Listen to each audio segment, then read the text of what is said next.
Halo semuanya, perkenalkan kami dari kelompok 10 yang beranggotakan Alia Nabila, Arif Kusuma, Elizabeth Manik, dan juga Tiara Shiva. Kali ini kita akan membahas mengenai merancang skenario pembelajaran materi IPS SD di kelas tinggi berdasarkan tahapan model. Yuk kita simak. Topik yang pertama adalah pengertian pembelajaran berbasis HOTS. Apakah kalian tahu apa itu pembelajaran berbasis HOTS? Pembelajaran berbasis HOTS atau High Order Thinking Skill adalah pembelajaran yang diberikan kepada peserta didik dengan memperhatikan rangkaian pembelajaran yang dilakukan serta alat evaluasi dan juga persiapan komponen pembelajaran lainnya agar kegiatan pembelajaran bisa mengoptimalisasikan kinerja otak peserta didik, terutama dalam kemampuan berpikir kritis, logis, metakognitif, dan juga kreatif. Dan langkah-langkah pembelajaran. Yang pertama, ada pembelajaran kooperatif. Pembelajaran kooperatif atau cooperative learning adalah suatu strategi pembelajaran yang terstruktur secara sistematis di mana siswa bekerja sama dalam kelompok-kelompok kecil dengan anggota antara 4-5 orang secara heterogen untuk mencapai tujuan bersama. Adapun langkah-langkahnya, yang pertama adalah langkah orientasi, kedua langkah kerja kelompok, ketiga langkah tes atau kuis, keempat langkah penghargaan kelompok. Model kedua yaitu pembelajaran berbasis masalah. Model pembelajaran berbasis masalah atau problem-based learning menyuguhkan situasi atau berbagai masalah otentik yang mendorong siswa untuk melakukan investigasi dan penyelidikan. Model pembelajaran ini dilandasi oleh teori konstruktivistik yang mengakomodasi keterlibatan siswa dalam belajar dan pemecahan masalah otentik. Langkah-langkahnya meliputi: pertama, orientasikan siswa pada masalah aktual dan otentik. Kedua, mengorganisasikan siswa untuk belajar. Ketiga, membimbing penyelidikan individu maupun kelompok. Keempat, mengembangkan dan menyajikan hasil karya. Dan terakhir, ada menganalisis dan mengevaluasi proses pemecahan masalah. Model pembelajaran berbasis proyek. Model pembelajaran berbasis proyek atau Project Based Learning atau PJBCL merupakan model yang dikembangkan berdasarkan penerapan proyek dengan melibatkan siswa menyelidiki masalah dunia nyata melalui kelompok kooperatif. Langkah-langkahnya terbagi menjadi beberapa tahapan. Yang pertama, tahap 1. Kegiatan siswa. Siswa diberikan pembelajaran dasar terkait tema. Kegiatan guru. Guru menentukan apakah akan penerapan PJBL. Tahap kedua, kegiatan siswa. Siswa memilih topik penelitian dan memperjelas tujuan pembelajaran, sedangkan kegiatan guru. Guru menganalisis tujuan pengajaran dan membimbing siswa untuk memilih topik. Tahap ketiga, kegiatan siswa. Siswa membentuk kelompok kooperatif, sedangkan guru menganalisis karakteristik siswa dan mengelompokkan. Tahap keempat, siswa memecahkan masalah, membagi peran, membagi pekerjaan dalam kelompok, dan memperjelas tugas kelompok dan individu.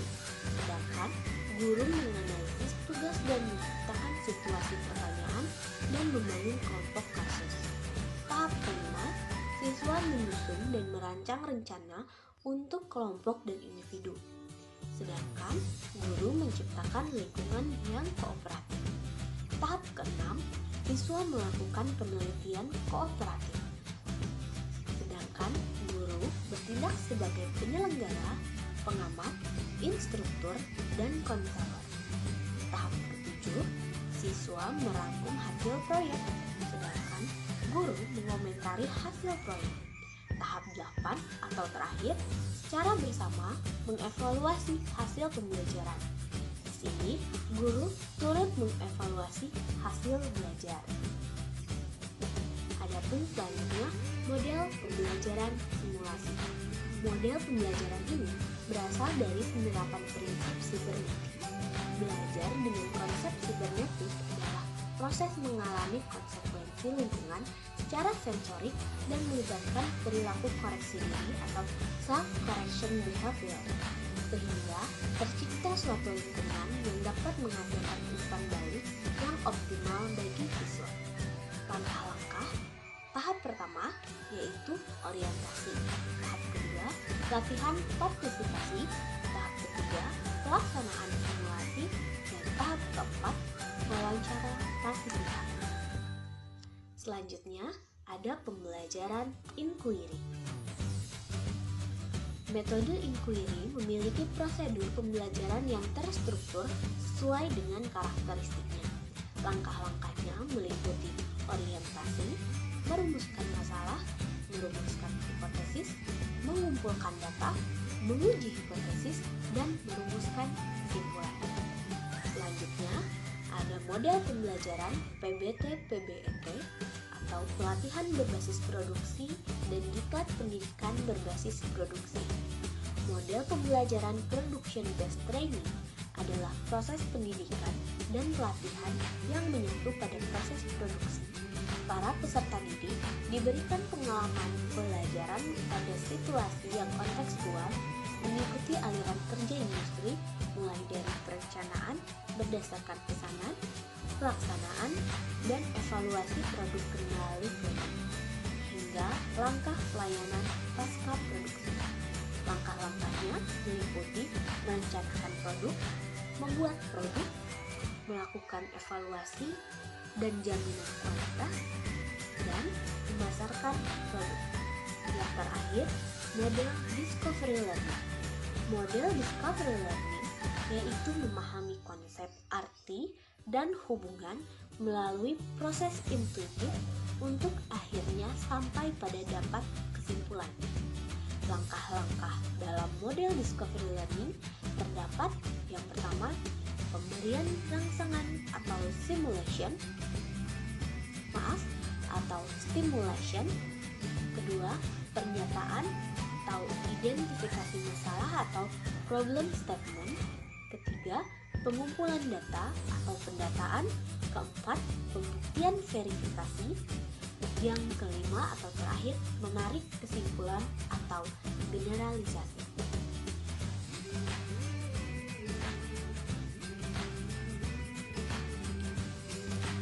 Selanjutnya, ada skenario pembelajaran berbasis HOTS. Kami mengambil mata pelajaran IPS di SD kelas 5 dengan pendekatan 5M Scientific.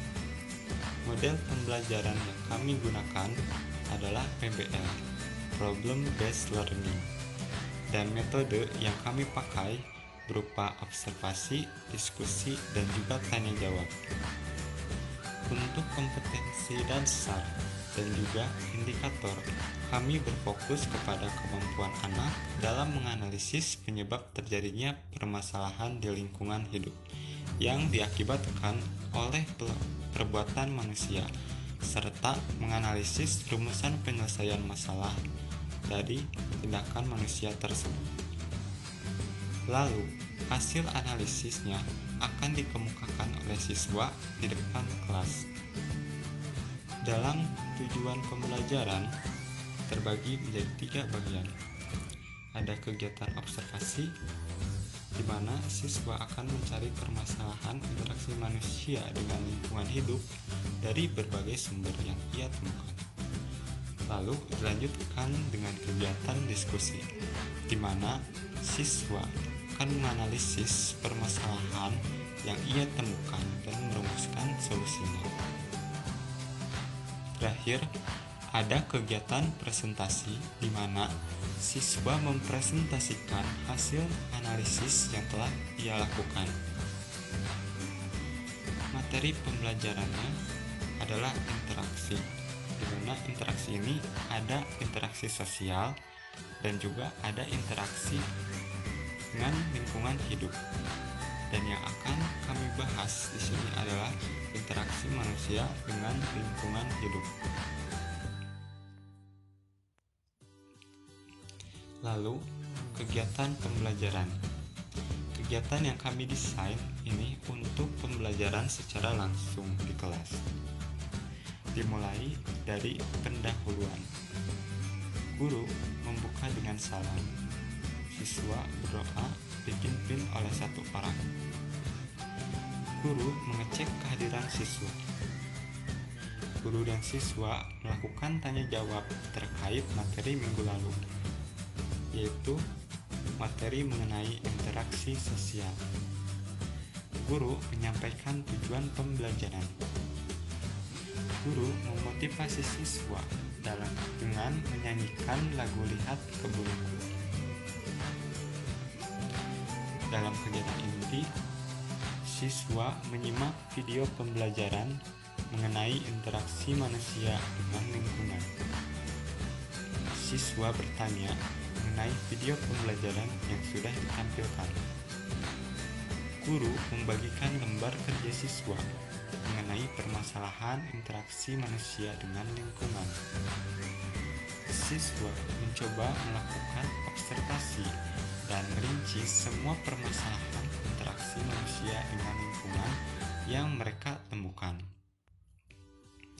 Siswa menalar dalam merumuskan penyelesaian permasalahan interaksi manusia dengan lingkungan. Siswa mengomunikasikan hasil dari analisis permasalahan interaksi manusia dengan lingkungan dan penyelesaiannya.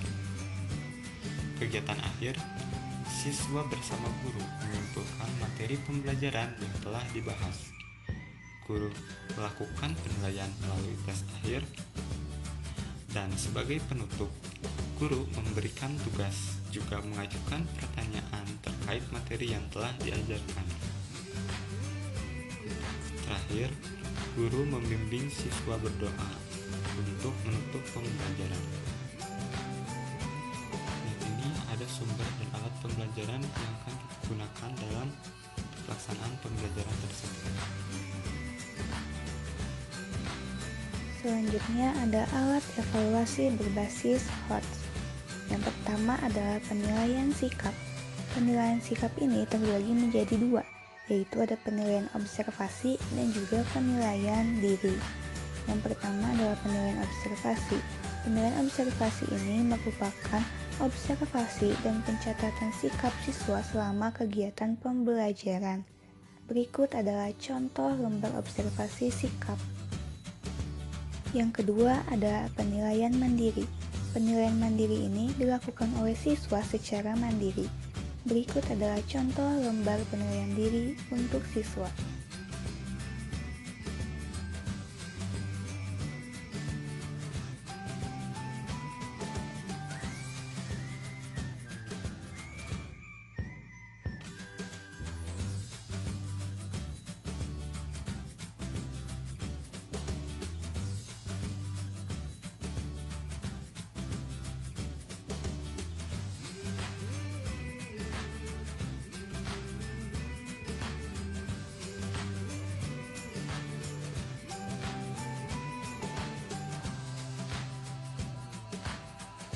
Selanjutnya ada penilaian pengetahuan. Penilaian pengetahuan ini dinilai dengan skor penilaian dari skala 0 hingga 100 dan juga penghitungan penilaian yaitu skor yang diperoleh dibagi skor maksimal dikali 100. Penilaian pengetahuan ini didapatkan dari soal evaluasi seperti berikut contohnya.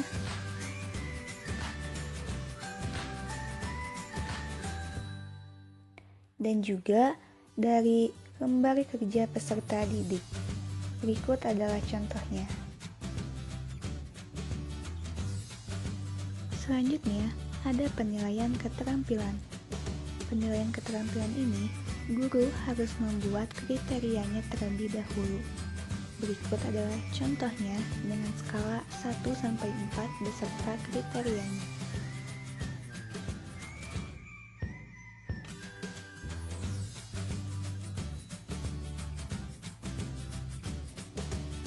Setelah dibuatnya kriteria, maka harus ada lembar penilaian keterampilan dalam memudahkan guru dalam menilai siswanya. Berikut adalah contoh. Sekian materi hari ini, semoga bermanfaat ya.